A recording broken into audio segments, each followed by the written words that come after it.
जय हिंद दोस्तों, आज की इस वीडियो में हम लोग देखेंगे पार्ट ऑफ स्पीच। ठीक है, तो जैसा कि हमने यहाँ पर लिख रखा है इंग्लिश का पार्ट ऑफ स्पीच यानी ग्रामर का हम देखेंगे यहाँ पर पार्ट ऑफ स्पीच। ठीक है, तो आज हम केवल इसके बारे में जानेंगे कि पार्ट ऑफ स्पीच है क्या, पार्ट ऑफ स्पीच बताना क्या चाहता है। ठीक है, तो पार्ट ऑफ स्पीच को हिंदी में कहते हैं शब्द भेद। ठीक है, तो इस शब्द भेद को टोटल 8 भागों में बांटा गया है। तो आप हर एक मीनिंग का, इंग्लिश के मीनिंग का, आपके जितने आसपास मीनिंग दिख रहे हैं आप उनके नामों को इंग्लिश में नोट कर लीजिए। जितने की जैसे कि आपको जितने आसपास जो रोज़ दिख रहे हैं आप उनका नाम लिखिए, उससे फिर इंग्लिश में लिख कर उसका हिंदी इंग्लिश दोनों लिख लीजिए।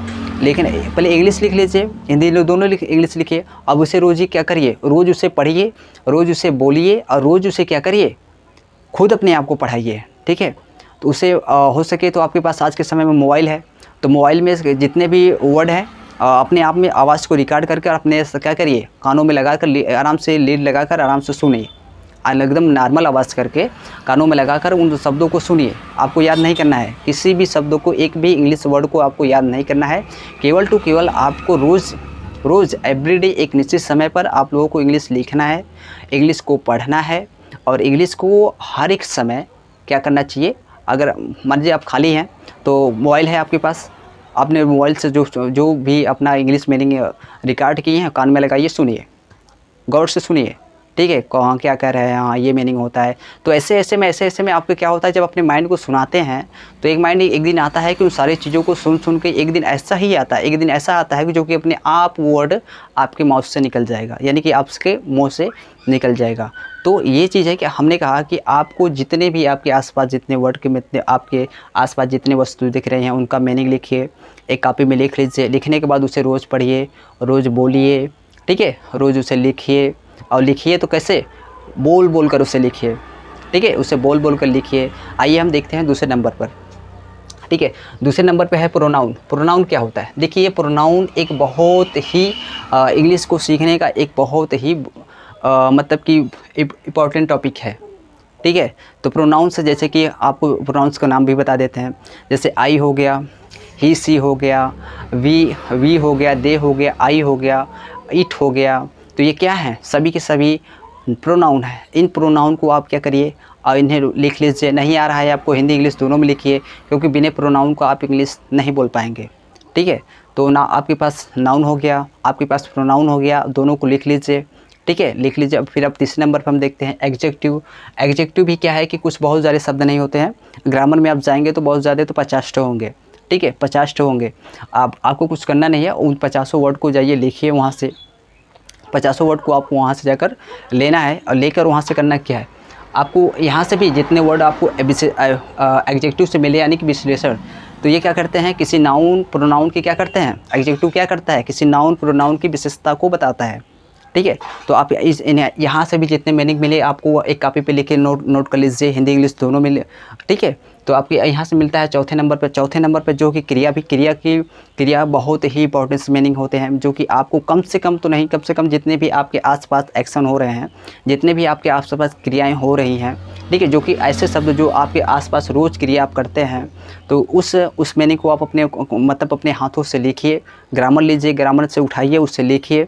लिखने के बाद उसे क्या करिए, रोज़ उसे लिखिए, रोज़ उसे पढ़िए, रोज़ उसे अपने आप को पढ़ाइए। ठीक है, रोज़ बोलिए उसे, कम से कम आधा घंटा रोज़ जो भी आपने नोट बनाया है, जो भी इंग्लिश मीनिंग का नोट बनाया आप उससे रोज़ पढ़िए, रोज़ बोलिए। ठीक है, तो अब हम आते हैं चौथे नंबर पर, पाँचवें नंबर पर। तो ये है प्रीपोजिशन। प्रीपोजिशन देखिए, जैसे कि देखिए प्रीपोजिशन क्या है कि इंग्लिश को पढ़ने के लिए जान ला देता है। ठीक है, इंग्लिश में जब आपके पास यदि प्रीपोजिशन मालूम हो जाते हैं तो इंग्लिश को पढ़ने के लिए क्या करता है, एक बहुत ही, जैसे कि इंग्लिश में जब आपको ये सही मतलब बहुत ज़्यादा नहीं है, आपको प्रीपोजिशन से बहुत ज़्यादा वर्ड नहीं लेने हैं, मात्र बहुत ज़्यादा आपको पकड़ना है तो 15 थे, मात्र 15 वर्ड। क्या हमने मात्र 15 वर्ड। जैसे प्रीपोजिशन होते क्या हैं, प्रीपोजिशन को हम आपको यहाँ लिख देते हैं। प्रीपोजिशन किसे कहते हैं, तो प्रीपोजिशन क्या होता है, इन होता है, ऑन होता है, एट होता है। ठीक है, आप देखते हैं प्रीपोजिशन, आप जाइएगा ग्रामर को खोलिएगा, प्रीपोजिशन जब देखेंगे तो आपकी एट होता है, इन होता है, इनटू होता है। ठीक है, इनटू होता है, ठीक है। आप जानते हैं ओवर होता है, तो आप इन सारे मीनिंगों को आप क्या करिए, बहुत ज़्यादा नोट करिए। तो 15 करना है क्या, कंजक्शन। छठे नंबर पे है कंजक्शन। कंजक्शन भी एक बहुत ही बढ़िया है। यदि आपको इंग्लिश में यदि आपको कंजक्शन, यदि मात्र आप बहुत ज़्यादा कंजक्शन नहीं पकड़ना है, कंजक्शन आपको केवल टू केवल बहुत ज़्यादा 15 पकड़ना है, ठीक है। उसे भी कापी में नोट कर लीजिए। नोट करने के बाद आपको करना यहाँ से ये है, कंजक्शन को आप कंजक्शन क्या होता है, कंजक्शन कौन सा मीनिंग होता है, जैसे कि ये जो एंड हो गया, एंड हो गया, बट हो गया, ठीक है, बिटवीन हो गया, ठीक है। ये सब सारे शब्द सुनते हैं आप लोग, बिटवीन हो गया, एंड हो गया, बट हो गया, तो ये सब क्या है, कंजक्शन है। कंजक्शन क्या करता है, कंजक्शन क्या करता है, किसी दो सेंटेंसों को जोड़ता है। क्या करता है, किसी दो सेंटेंसों को जोड़ता है, तो उसे हम लोग कंजक्शन कहते हैं, ठीक है। अब आता है इंटरजेक्शन, ठीक है। इंटरजेक्शन का बहुत ज़्यादा यूज होता नहीं है, ये मात्र थोड़ा बहुत शॉर्टकट वर्ड होता है, जैसे कि एक बड़े वाक्य का एक छोटा वाक्य हो जाता है, ठीक है। तो इसका बहुत ज़्यादा यूज नहीं है। अब हम आते हैं एडजेक्टिव, एडवर्ब, ठीक है, जो कि क्रिया का एडवर्ब है। हमने क्या किया, इसके बाद लिखना चाहिए, लेकिन हमने यहाँ लिख दिया, ठीक है। तो जैसे हिंदी में कहते हैं क्रिया विश्लेषण, ठीक है। एडवर्ब क्या करता है, क्रियाओं के, ये जो एडवर्ब है, एडवर्ब क्रिया की विशेषताओं को बताता है, ठीक है। क्रिया की विशेषताओं को बताता है, जैसे कि हमने क्रिया, ठीक। तो आइए हम बताते हैं कि कौन से पार्ट से कितने कितने मीनिंग लेने हैं, ठीक है। आइए हम देख लेते हैं। यहाँ पे देख रहे हैं कि जो नाउन है, नाउन आप उन्हीं नाउनों को, मतलब कि उन्हीं संज्ञाओं को लीजिएगा जो आपके आसपास की वस्तुओं का नाम हो, ठीक है। तो आपके आसपास वस्तुओं का नाम कम से कम तो 100 ही हो जाएगा, 100 तो आराम से हो जाएगा। चलिए हम उसे देख लेते हैं। तो यहाँ से आपको लेना है, नाउन से आपको लेना है, नाउन से आपको लेना है 100 मीनिंग, ठीक है, 100 मीनिंग। और प्रोनाउंस से बहुत ज़्यादा नहीं है, एक लिमिट है, ठीक है। प्रोनाउंस का 21 है, यानी कि 20 है। टोटल प्रोनाउंस से मीनिंग है 20 है। और एडजेक्टिव का है, एडजेक्टिव तो बहुत ज़्यादा 50 है। एडजेक्टिव से बहुत ज़्यादा 50 मीनिंग। और जो क्रिया है, क्रिया से आपको लेना है 50 मीनिंग, 100 मीनिंग, ठीक है। जो आपके आसपास रोज़ एक्शन होता हो, जो रोज़ क्रियाएं होती हों, ठीक है, जो आपके द्वारा रोज़ क्रिया होता हो, जैसे खाना पीना, नहाना, सोना, धोना, खेलना, टहलना, चलना, क्या है, सभी क्रियाएं हैं, ठीक है। तो आपको इन सभी में यहाँ से लेना है 100, यानी कि 100 मीनिंग यहाँ से लेना है। अब बात कहा प्रीपोजिशन की बहुत ज़्यादा हमने कहा कि प्रीपोजिशन क्या करते हैं, एक इंग्लिश को बोलने में जान ला देते हैं, ठीक है। तो यहाँ से इसको ज़रूर पकड़िए। तो यहाँ से कम आपको लेना है, बहुत ज़्यादा तो 15 है, ठीक है। 15 वही लीजिएगा जो बहुत ज़्यादा यूज होते हैं, ठीक है। आपको ग्रामर में जाएंगे तो जो यूजुअल है उसी को पकड़िएगा, ठीक। तो यहाँ से आपको देना है कंजक्शन से आपको कितना लेना है, कंजक्शन से भी आपको लेना है 15, ठीक है। अब रही बात एडवर्ब ना तो इंटरवर्ब, इन दोनों में से कोई की ज़रूरत नहीं है। अब आप क्या करिए कि मतलब कि आपको मैंने कहा कि 100 मीनिंग यहाँ से 20, यहाँ से तो आपके कुल कितने मीनिंग हो जा रहे हैं। यहाँ से अगर 15 30 हो जा रहा है, और फिर 15 30, और फिर यहाँ से देख रहे हैं 50 30 70 30, कितना हो गया। अगर हमने यहाँ से देख रहे हैं तो कुल कितने मीनिंग हो रहे हैं, 300। कितने मीनिंग हो रहा है, कुल 300 मीनिंग। हमने आपको कहा कि आप एक अपने बीच, जो कि आप वही चीज़ उसे लिख लीजिए।